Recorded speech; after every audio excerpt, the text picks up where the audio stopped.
திருக்குறள் அதிகாரம் 42. கேள்வி.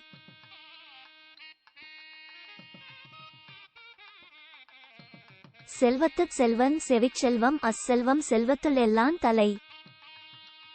செவியால் கேட்டு பெறும் செல்வமே சிறந்த செல்வம். இது பிற செல்வங்கள் எல்லாவற்றிலும் முதன்மையானது.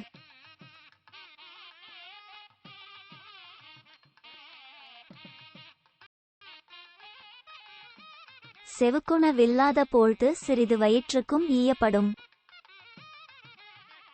செவிக்கு உணவாகிய கேள்வி கிடைக்காதபோது வயிற்றுக்கும் சிறிது உணவு இடப்படும்.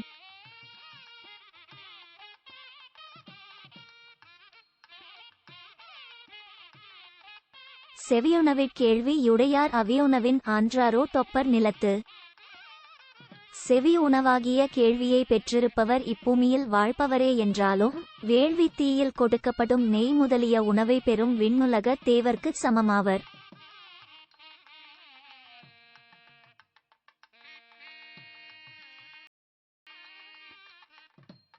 கற்றிலனாயினும் கேட்க அத்தொருவர்க்கு ஒட்கத்தின் ஊற்றான் துணை. கல்லாதவனே என்றாலும் கற்றவர் கூறும் சிறந்த செய்திகளை கேட்க வேண்டும். அப்படி கேட்பது அவனுக்கு நெருக்கடி வரும்போது பிடிப்பதற்கு ஏற்ற துணையாக உதவும்.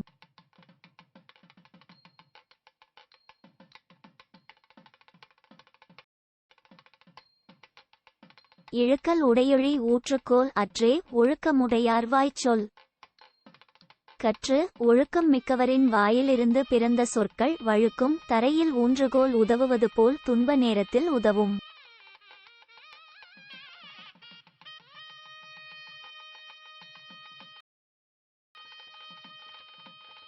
எனைத்தானும் நல்லவை கேட்க அனைத்தானும் ஆன்ற பெருமை தரும்.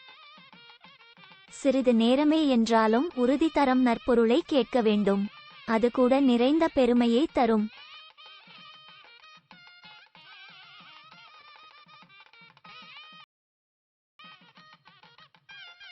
பிழைத்துணர்ந்தும் பேதைமை சொல்லா இழைத்துணர்ந் தீண்டிய கேள்வியவர். நுண்ணிதாக ஆராய்ந்து அறிந்து கேள்வி ஞானத்தால் நிறைந்தவர் பிழைபட உணர்ந்த போதும் அறிவற்ற சொற்களைச் சொல்லமாட்டார்.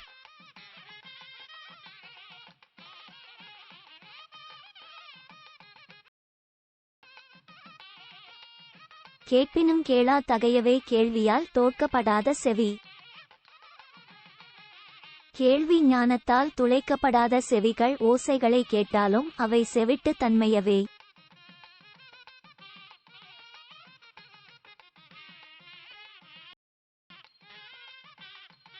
நுணங்கிய கேள்வியர் அல்லார் வணங்கிய வாயினர் ஆதல் அரிது. நுண்ணிய கேள்வி ஞானம் இல்லாதவர் பணிவுமிக்க சொற்களை பேசுபவராக ஆவது கடினம்.